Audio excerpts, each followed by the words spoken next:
Gaza शांति के लिए योजना ट्रंप ने चलाई, लेकिन गाजा शांति योजना के लिए ट्रंप की चाल आतंकिस्तान को भी अपना सदस्य बना लिया। चीन के सामने शर्त रख दी, लेकिन क्या ट्रंप की बनाई गई पीस कमेटी रंग लाएगी? बात करेंगे इसी पर। नमस्कार, मैं हूं आशीष त्रिपाठी। असल में ट्रंप गाजा में शांति के लिए ये सब कवायद कर रहे हैं, या वो इसी बहाने खुद को एक वैश्विक नेता के तौर पर फिर से स्थापित करने की कोशिश कर रहे हैं?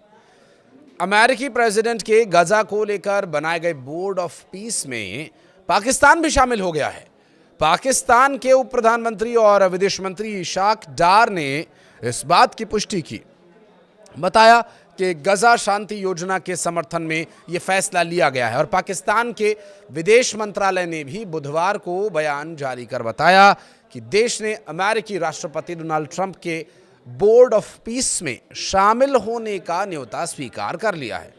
इस बीच शहबाज शरीफ सरकार के इस फैसले का पाकिस्तान में ही विरोध होने लगा, तो वहीं चीन के लिए कमेटी में जगह पर चीन ने साफ कर दिया कि अगर ये पहल संयुक्त राष्ट्र के तत्वाधान में नहीं होती तो वो इसमें भाग लेने को सहज नहीं होते। यानी साफ उनका मानना था कि अगर यूएन की इसमें भागीदारी नहीं होती तो फिर वे इसमें हिस्सा नहीं लेते। और साथ ही चीन ने एक बार फिर से बात को दोहराया कि वो संयुक्त राष्ट्र को केंद्र में रखने वाली अंतर्राष्ट्रीय व्यवस्था के प्रति अपनी दृढ़ प्रतिबद्धता पर कायम है। चीन के विदेश मंत्रालय के प्रवक्ता गुओ ने कहा कि हमेशा से सच्चे और बहुपक्षवाद के लिए प्रतिबद्ध रहा है चाइना, और संयुक्त राष्ट्र को केंद्र में रखते हुए अंतर्राष्ट्रीय व्यवस्था की मजबूती से रक्षा भी करेगा। और ख़ास बात यह है कि इस फैसले के पहले संसद की भी राय नहीं ली गई और ना ही इस पर कोई चर्चा ही की गई।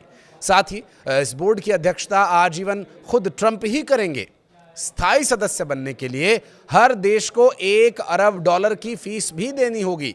ये बोर्ड साल में कुछ ही बार बैठक करेगा, जबकि गाजा से जुड़े फैसलों के लिए अलग से गाजा एग्जीक्यूटिव बोर्ड बनाया गया है। सऊदी अरब को इस बोर्ड में लाने के लिए ट्रंप काफ़ी समय से कोशिश कर रहे थे। वे सार्वजनिक रूप से सऊदी क्राउन प्रिंस मोहम्मद बिन सलमान से अपील भी कर चुके थे। अब जाकर रियाद ने हामी भरी है, जो इसे ट्रंप की बड़ी कूटनीतिक जीत माना जा रहा है। इस बीच ट्रंप ने बड़ा खुलासा करते हुए यह बताया कि रूस के राष्ट्रपति व्लादिमीर पुतिन ने भी इस बोर्ड में शामिल होने का न्योता स्वीकार कर लिया है। ट्रंप ने कहा कि इस बोर्ड में वे लोग होंगे जिनके पास असली ताकत और असर है। हालांकि कुछ मजाकिया अंदाज में कहा कि अगर मैं इसमें सिर्फ मासूम लोगों को रखूं तो कोई काम नहीं होगा। इस पहल पर पश्चिमी देशों में चिंता भी है। कुछ राजनयिकों का मानना है कि ये बोर्ड संयुक्त राष्ट्र की भूमिका को कमज़ोर कर सकता है। और स्लोवेनिया के प्रधानमंत्री ने साफ कहा कि उनका देश इस बोर्ड में शामिल नहीं होगा।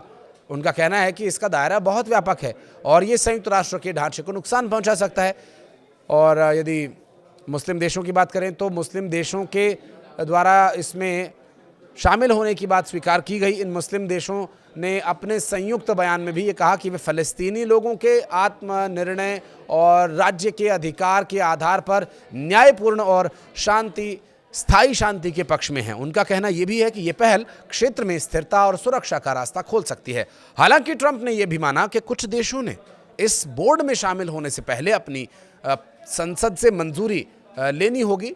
उन्होंने दावोस में मिस्र के राष्ट्रपति से मुलाकात के दौरान कहा कि कई और देश भी इसमें जुड़ना चाहते हैं, यहाँ तक कि वे देश जिन्हें अभी औपचारिक न्योता तक नहीं मिला है वे भी इसमें शामिल होना चाहते हैं। और अब बात उन सदस्य देशों की जो इसमें शामिल हैं। लगभग 60 देशों को इसमें शामिल होने का न्योता दिया गया, जिसमें इजराइल, मिस्र, Argentina, Azerbaijan, Bahrain, Belarus, Hungary, Kazakhstan, Kosovo, Morocco, UAE, Vietnam शामिल हैं और वे सब इसके लिए तैयार हैं। जबकि स्वीडन, नॉर्वे और इटली भी इस बोर्ड से दूरी बना चुके हैं। वहीं स्पेन का कहना है कि यूरोपीय देश मिलकर के साझा रुख तय करते हैं। दिलचस्प बात यह कि पोप लियो को भी इस बोर्ड में शामिल होने का न्योता दिया गया है। वेटिकन ने कहा कि इस पर विचार किया जा रहा है और जल्दबाजी में कोई फैसला नहीं लिया जाएगा। बहरहाल देखना होगा कि डोनाल्ड ट्रंप की ये पहल किस बारे में है और जो सदस्य देश फंड्स देंगे उनका क्या और किस तरह से इस्तेमाल होता है। और चूँकि भारत को भी इस पीस कमेटी का हिस्सा बनने के लिए न्योता दिया गया है, तो क्या भारत को अब ऐसी परिस्थिति में इसका हिस्सा बनना चाहिए जहां पाकिस्तान जैसे आतंकिस्तान देशों को भी सदस्य बनाया जा रहा है? अगर आपको लगता है हाँ या ना, जो भी आपका विचार है, कमेंट सेक्शन में आप ज़रूर बताइएगा। धन्यवाद।